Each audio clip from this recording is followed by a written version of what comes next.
నమస్కారం, city news కి స్వాగతం. ఈనాటి వార్తా విశేషాలు. మాజీ సీఎం స్వర్గీయ నందమూరి తారక రామారావు జయంతిని పురస్కరించుకుని నటులు జూనియర్ ఎన్టీఆర్, కళ్యాణ్ రావు హైదరాబాద్ లోని ఎన్టీఆర్ ఘాట్ ను సందర్శించారు. ఎన్టీఆర్ సమాధి వద్ద పుష్పగుచ్చంతో ఘనంగా నివాళులర్పించారు. అనంతరం కొంతసేపు సమాధి వద్ద కూర్చుని తాతయ్య జ్ఞాపకాలను మనసులోకి తెచ్చుకున్నారు.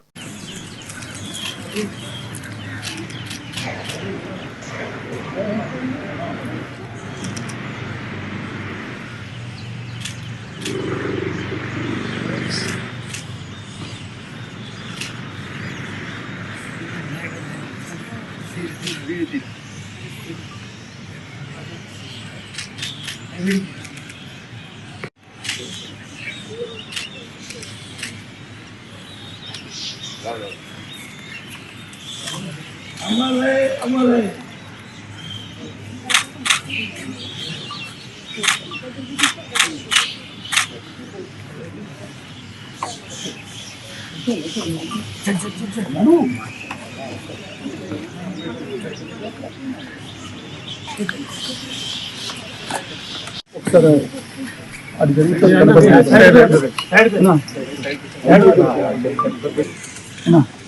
నందమూరి తారక రామారావు జయంతి సందర్భంగా హైదరాబాద్ లోని ఎన్టీఆర్ ఘాట్ వద్ద నివాళులర్పించిన ఎన్టీఆర్ పెద్ద కుమారుడు నందమూరి రామకృష్ణ పూలమాల వేసి నివాళులర్పించారు.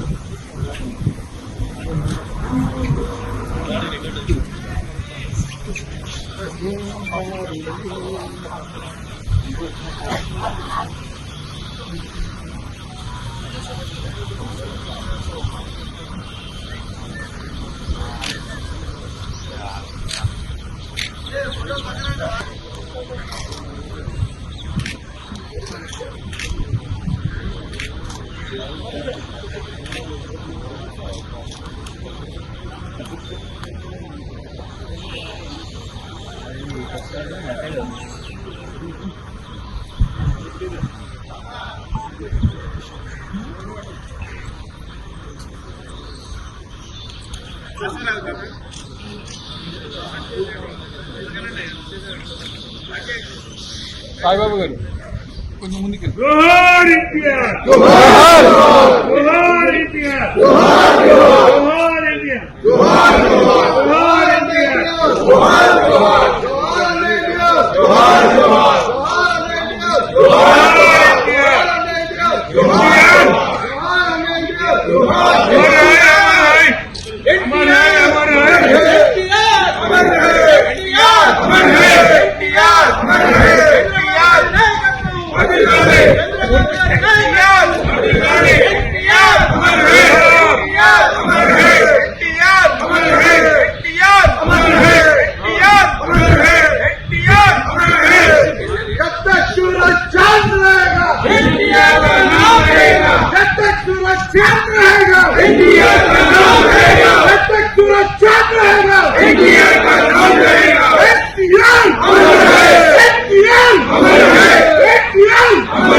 వానాకాలం సీజన్ ప్రారంభం అయినందున ప్రస్తుత వానాకాలం సీజన్ నుండి ప్రధానమంత్రి ఫసల్ బీమాను అమలు చేయాలని భారతీయ జనతా కిసాన్ మోర్చా రాష్ట్ర అధ్యక్షుడు కొండపల్లి శ్రీధర్ రెడ్డి డిమాండ్ చేశారు. రైతు సమస్యలపై హైదరాబాద్ బషీరాబాగ్ లోని వ్యవసాయ కమిషనర్ కార్యాలయం ముందు ధర్నా నిర్వహించారు. అనంతరం కమిషనర్ కు డిమాండ్లతో కూడిన వినతి పత్రం అందజేశారు. నకిలీ విత్తనాలు అరికట్టి అన్ని రకాల నాణ్యమైన విత్తనాలు మండల స్థాయిలో రైతులకు అందుబాటులో ఉంచాలని కోరారు.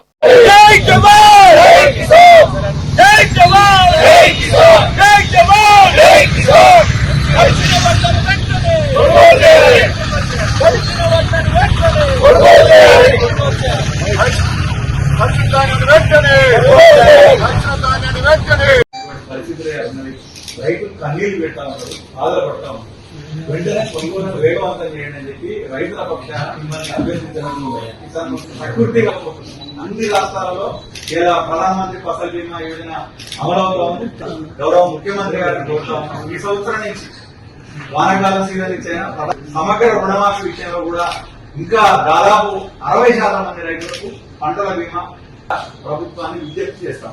ఒకసారి మెమరాండం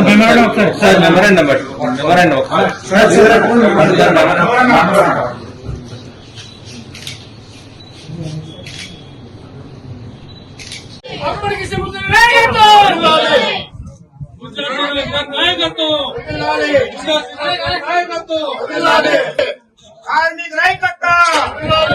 కార్మిక నాయకత్వం అమ్మటి కృష్ణమూర్తి గారి నాయకత్వం అమ్మటి కృష్ణ గారి నాయకత్వం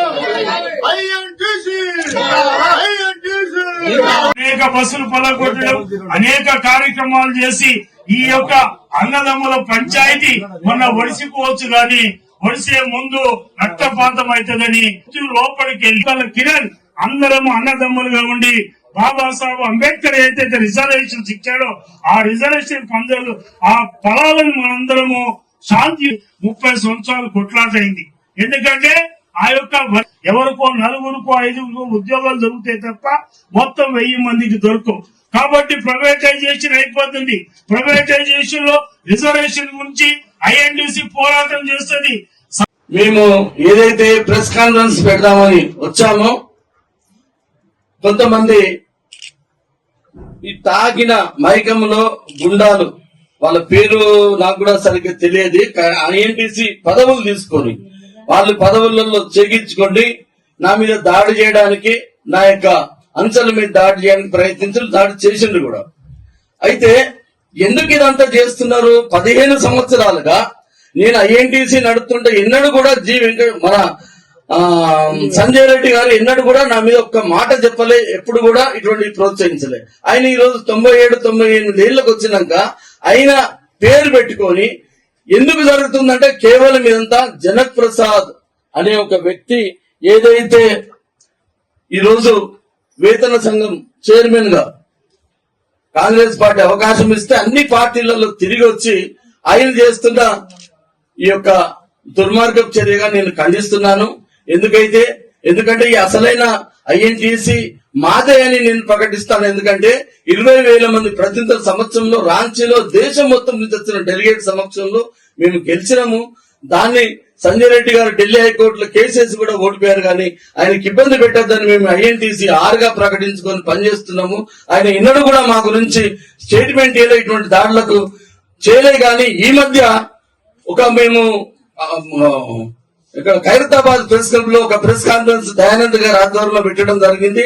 దాంట్లో సింగరేణి మీద జరుగుతున్న అవకతవకలు, సింగరేణి మీద జరుగుతున్న కుట్రలు, సింగరేణి మెడికల్ బోర్డుల అవకతవకల మీద మేము దిద్దుబాటు చర్యలు వెంటనే ప్రారంభించాలి.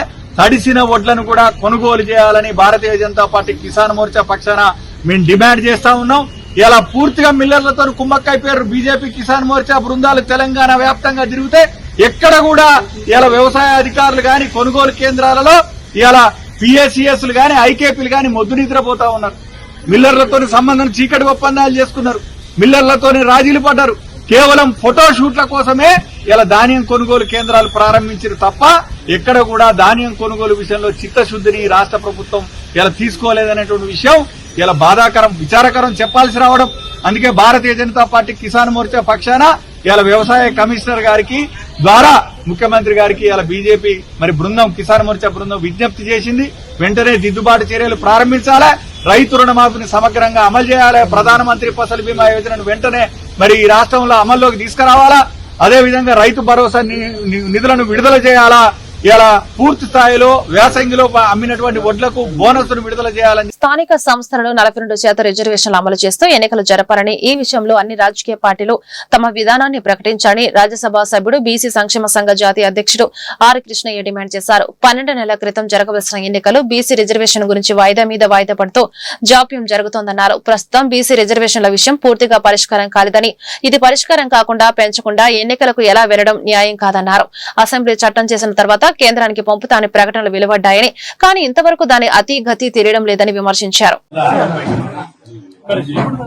స్థానిక సంస్థల ఎన్నికలను జూన్లో ప్రకటిస్తామని, జూలై 1 జరుపుతామని చెప్పి పంచాయత్ శాఖ ద్వారా అధికారులు సమావేశం జరిపి పదే పేపర్లు ఇస్తున్నారు.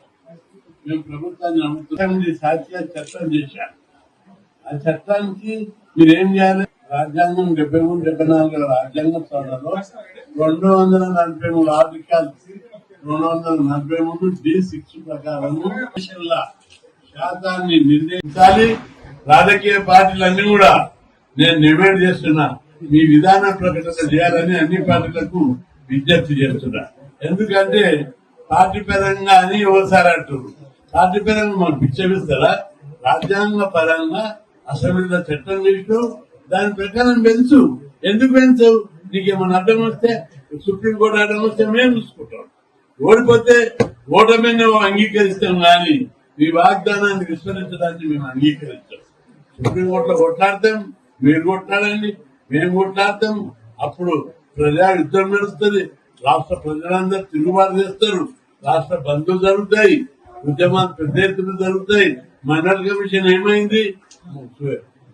ఇప్పుడు కూడా రిజర్వేషన్లకు వ్యతిరేకంగా ఏ నిర్ణయం జరిగినా ప్రజా ఆగ్రహం పెళ్ళుకుతుంది. కాబట్టి తప్పనిసరి అన్ని ప్రభుత్వాలు ఆలోచిస్తాయి. ఇది ఏదో తాడో పేడో తెలుసుకునే సమయం. ముసుగుల గుర్తులాంటి ఉద్యోగంతో బీసీ సంఘాలు అన్ని కూడా ఐక్యమత్యంగా ఎవరు బీసీ సంఘాలు మీకు ఎవరు కూడా అంగీకరించరు. అంగీకరిస్తారని ఆశ వద్దు. అందరు నాకు కూడా ఫోన్లు చేస్తున్నారు, మీ పార్టీలో ఫోన్లు చేస్తున్నారు. అందరు మా వాళ్ళు నడుపుడు చెప్పట్లేదు, గట్టిగా చేయండి అని నాకు. అంటే మేము వదిలిపెట్టే ప్రశ్నే లేదు. 42 తోటి తాడో పీడ తెలుసుకుంటాం. 1000 మంది రెడీ ఉన్నారు అమలు నిరాహార చేయడానికి. అదేవిధంగా రాష్ట్ర బంద్ జరపడానికి బీసీలందరూ సిద్ధంగా ఉన్నారు. ఇది తమాషా కాదు. బీసీవాదం చాలా బలంగా ఉంది రాష్ట్రంలో. ఇది ఒక్క రోజు వచ్చింది కాదు, 50 సంవత్సరాల బీసీ ఉద్యమం ఫలితంగా బీసీవాదం వచ్చింది. స్కాలర్షిప్లు ఫీజులని కొంత నాయకులు తక్కువ చేసుకుంటున్నారు. స్కాలర్షిప్లు ఫీజులను తక్కువ చూపొద్దు, ఆ ఉద్యమాన్ని తక్కువ గురించొద్దు. ఆ ఉద్యమం ద్వారా ఈ రోజు బీసీలందరూ చదువుకొని పల్లె పల్లె ఇల్లులో బీసీవాదం వచ్చింది. బీసీ ఉద్యమం అంటే ప్రజల కోసం, నాయకుల కోసం కాదు. బీసీ ఉద్యమము ప్రజల విద్య, ఉద్యోగ, ఆర్థిక అభివృద్ధి కోసం బీసీ ఉద్యమమే ఎజెండాగా పోరాటాలు జరపడం చేసినాం. అదేవిధంగా పోరాడాం, ఇప్పుడు కూడా అట్లే పోరాడతాం. కాంగ్రెస్ పార్టీ అధికారంలోకి రావడానికి అండగా నిలిచిన మాలను రాష్ట్ర ప్రభుత్వం చిన్నచూపు చూస్తుందని మాల మహానాడు జాతీయ అధ్యక్షుడు చెన్నయ్య అన్నారు. రానున్న మంత్రివర్గ విస్తరణలో మాలలకు చోటు కల్పించాలని డిమాండ్ చేశారు.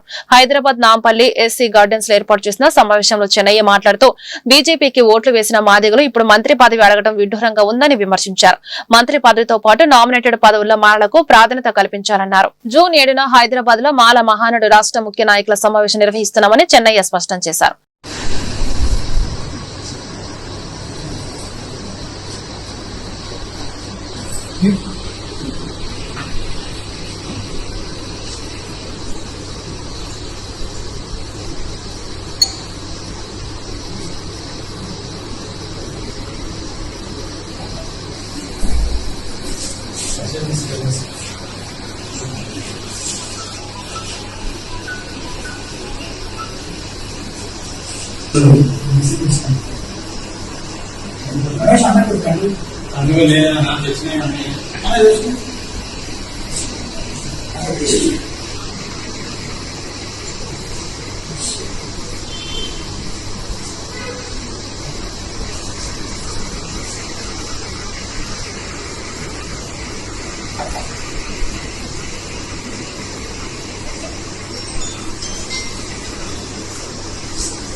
మాలమనాడు జాతీయ అధ్యక్షుడు జి చెన్నయ్యను, అదేవిధంగా బుర్గుల వెంకటేష్ గారు, అదేవిధంగా ఈనయ్య గారు నమస్కారం. అదేవిధంగా ఈరోజు ఏంటంటే పిల్లలు ఎంతో చదువుకుని ఎంతో సీట్లు లేక అలమాటలు ఇస్తుంటే ఈ గురుకుల సెక్రటరీ గారు, ఆ మేడం గారు వచ్చి 10 స్కూళ్ళు గురుకుల పాఠశాలను మూసేసి, అది మూసేస్తే చాలా తీవ్రంగా ఉద్యమాలు చేయబట్టి వస్తుంది. ఎందుకంటే ఇంకా కొత్త వ్యవసాయే కానీ ఉన్నవే మూసేసినాక మా దళితుల పిల్లలు ఏం కావాలని కూడా మేము ఖండిస్తున్నాం, తీవ్రంగా ఖండిస్తున్నాం. ఏంటి వలన ఆమె మూసేయడం? ఏ సీట్లు ఎక్కువయ్యా? పిల్లలు లేకనా? అరే వలన ఈ పేసులు కట్టలేక తండాడుతున్నారు. ఆమె ఏమి తెలియకుండా గురుకుల పాఠశాలలు మూసేసడం అంటే చాలా పెద్ద తప్పు. సోషల్ వెల్ఫేర్ ఆఫీసు ముట్టడి చేస్తాం. నేను చెప్పేది అది నిర్ణయించుకొని ఇంకా పెంచబోతున్నంటే పెద్ద ఎత్తున ఉద్యమాలు చేయబడుతుంది. మేము కార్యక్రమాలు తీసుకోవాల్సింది అని కూడా మనం చెప్తున్నాం. అదేవిధంగా మాలలో ఓట్లు వేసి గెలిపించిన కాంగ్రెస్ పార్టీ మేము మెడవేన వేసుకొని గెలిపించిన దానికి మంత్రి పదవి మాలలకే కావాలని మేము డిమాండ్ చేస్తున్నాం. ఏంది మా సోదరులు ఎమ్మెల్యేలు ఏమంటున్నారు? మాకే కావాలి మంత్రి పదవి అంటే మీకు ఏమి ఓట్లు వేసింది బీజేపీకి, ఓట్లు వేయించింది బీజేపీకి, మంత్రి పదవి కావాలా? మీకు మంత్రి పదవి కాదు, మొత్తం నామినేట్ పోస్టులు అయినా మాలలకే కావాలి. అదేవిధంగా మంత్రి పదవి కూడా మాలలకే కావాలి. తీవ్రంగా వెంకటేశ్వర్లు మాలమానాడు రాష్ట్ర అధ్యక్షుడు. ముఖ్యంగా కాంగ్రెస్ పార్టీకి ఏకపక్షంగా గంపగుత్తగా కాంగ్రెస్ పార్టీ గెలవడానికి ఓట్లేసినటువంటి గెలుపు కోసం కృషి చేసినటువంటి మాలలకి అలా మంత్రివర్గంలో స్థానాలు లేకుండా పోయింది. కేవలం డిప్యూటీ సీఎం గారు ఉంటే డిప్యూటీ సీఎం గారు ఆ హోదాలో ఉంటారు. ఆయన మంత్రివర్గంలో మాలలకు ఎప్పుడు కలిసే పరిస్థితి లేదు కాబట్టి కంపల్సరీ మాలలకు మంత్రివర్గంలో స్థానం కల్పించాలి. అదేవిధంగా నామినేటెడ్ పోస్టులలో కూడా మాలలకు తీవ్ర అన్యాయం జరిగింది. ఇప్పటి వరకు నామినేటెడ్ పోస్టులలో కూడా మాలలకు సముచిత న్యాయం జరగలే కాంగ్రెస్ పార్టీలో. ఇట్లా ప్రతి అడుగున కాంగ్రెస్ పార్టీని గెలిపించిన మాలలకు కాంగ్రెస్ ప్రభుత్వం అనువనున అన్యాయం చేస్తూనే వచ్చింది. ఇవాళ వర్గీకరణ జరిగిన తర్వాత ఈ సంక్షేమ పథకాలను కూడా దాన్ని ఇంప్లిమెంట్ చేసేటట్టు మాలలకు పూర్తిగా అన్యాయం జరిగే పరిస్థితి ఉంది. అదేవిధంగా విద్య, ఉద్యోగ, సంక్షేమ పథకాలలో కూడా మాలలకు అన్యాయం జరుగుతుంది. ఈ అన్యాయాన్ని ఎదుర్కోవడానికి మేము భవిష్యత్ కార్యాచరణను రూపొందించుకోవడానికి జూన్ 7వ తారీఖున రాష్ట్ర ముఖ్య నాయకుల సమావేశాన్ని మాలమానాడు చెన్నై గారి నాయకత్వంలో హైదరాబాద్ లో నిర్వహిస్తున్నాం. ఈ కార్యక్రమానికి మాలమానాడు ముఖ్య నాయకులందరూ కూడా హాజరవుతారు ఖచ్చితంగా. ఆ రోజు మాలమానాడు దశ దిశ భవిష్యత్ కార్యాచరణను రూపొందిస్తాం. అదే కాకుండా చేవెళ్ల డిక్లరేషన్ కాంగ్రెస్ పార్టీ ఏదైతే చేసిందో అంబేద్కర్ అభయాస్తం, ఇంతవరకు కూడా అంబేద్కర్ అభయాస్తాన్ని ఇంప్లిమెంట్ చేయడానికి కనీసం దాని గైడ్ లైన్స్ కూడా విడుదల చేయట్లేదు. ఇమీడియట్ గా కాంగ్రెస్ ప్రభుత్వం అంబేద్కర్ అభయాస్తాన్ని ఇంప్లిమెంట్ చేయాలి. ఎందుకంటే గతంలో దళిత బంధు కేసీఆర్ గారు ఇస్తే ఇంకా 2 లక్షల అదనంగా పెంచి 12. జూన్ 8 నాంపల్లి ఎగ్జిబిషన్ గ్రౌండ్ లో ఉదయం చేప ప్రసాదం పంపిణీ చేయనున్నట్లు బత్తిన గౌడ్స్ కుటుంబ సభ్యులు తెలియజేశారు. మృగశిర కార్తీ జూన్ 8 ఆదివారం ఉదయం 10 గంటలకు ప్రవేశిస్తుందని, ఆ రోజునే చేప ప్రసాదం పంపిణీ చేస్తామని బషీర్బాగ్ ప్రెస్ క్లబ్ లో వివరాలు తెలిపారు. కీర్తి శేషులు బత్తిని హరినాథ్ గౌడ్, తనయుడు బత్తిని అమర్నాథ్ గౌడ్ మరియు ఇతర కుటుంబ సభ్యులు శివశంకర్ గౌడ్, గౌరీశంకర్ గౌడ్, చంద్రశేఖర్ గౌడ్ తదితరులు పాల్గొన్నారు. నేను దుద్బోలిలో ఉంటాను. అయితే ఇందులో ఒక చిన్న సవరణ ఏం జరిగింది, 5 అన్నదమ్ములు బత్తిని శివరాం శంకర్ గౌడ్, బత్తిని సోమలింగం గౌడ్, బత్తిని విశ్వనాథం గౌడ్ అయితే జరుగుతుందో ఈ మొత్తం వారి ఆధ్వర్యంలోనే జరుగుతూ ఉన్నది అన్నమాట. దూద్బోలిలో ఉదయం 7వ తేదీ ఉదయం సత్యనారాయణ వ్రతం 11 నుంచి 9వ తేదీ ఉదయం 11 వరకు ఎగ్జిబిషన్ గ్రౌండ్స్ లో నిరాటంకంగా ఈ ప్రసాదాన్ని పంపిణీ చేయడం జరుగుతుంది. ఇవాళ ఈ ప్రెస్ మీట్ పెట్టడానికి ముఖ్య ఉద్దేశం ఏంటంటే వివిధ రాష్ట్రాల నుంచి దేశ విదేశాల నుంచి ఇవాళ చాలా మటుకు ఫోన్స్ వస్తున్నాయి. ఏంది అంటే కరోనా అనేది కూడా ఒక ఇబ్బంది చేసే మళ్ళీ మొదలవుతుంది అనేది వారి డౌట్స్ ఉన్నాయి. వారి శంకరను తీర్చడానికి గవర్నమెంట్ హెల్త్ డిపార్ట్మెంట్ వారు తగు జాగ్రత్తలు అంటే శానిటైజేషనే కానీ, హ్యాండ్ శానిటైజేషన్ ప్రొవైడ్ చేయడమే కానీ, శుభ్రత అక్కడ గ్రౌండ్ లో పాటించడమే కానీ తగు ఏర్పాట్లు వాళ్ళు చేయడం జరిగిందన్నమాట. రెండవది 8వ తేదీ ఉదయం ఎవరైతే చేప ప్రసాదాన్ని తీసుకున్న దాని తర్వాత 45 రోజులు పథ్యం అనేది ఉంటుంది. ఆ పథ్యంలో సూచించినటువంటి 27 పదార్థాలను వారు ఎవరైతే రోగులు ఉన్నారో వారికి 45 రోజులు పథ్యం చేయాలి. అది పథ్యం అనేది కంపల్సరీ ఉంటుంది అన్నమాట. ఆ పద్యం నా ఇంటికి తీసుకోవడానికి మళ్ళీ వేరే కార్తీక ప్రసాదం ఇవ్వడం జరుగుతుంది. అది 6 మాత్రలు చేసుకోవాలి. ఆ 6 మాత్రలను చేసుకొని నీళ్ళలో ఆరబెట్టుకోమని రాసుకున్నది. నీళ్ళలో ఆరబెట్టుకొని ప్రతి 15 రోజులకు ఆరుద్ర, పుష్యమి, పునర్వసు అనే 3 కార్తులు వస్తాయి. ఆ కార్తుల నాడు ఉదయం 1 పరిగడుపున గోరువెచ్చని నీళ్లతోని రాత్రి భోజనం చేసిన దాని తర్వాత 1 మాత్ర, 2 గంటలు గ్యాప్ ఇచ్చి 1 మాత్ర, అలా మళ్ళీ 15 రోజులకు 2, మళ్ళీ 15 రోజులకు 2, అలా 45 రోజులు ఈ ప్రసాదాన్ని తీసుకున్న దాని తర్వాత మళ్ళీ వచ్చే సంవత్సరం మళ్ళీ తీసుకోవడం అనేది జరుగుతుంది అన్నమాట.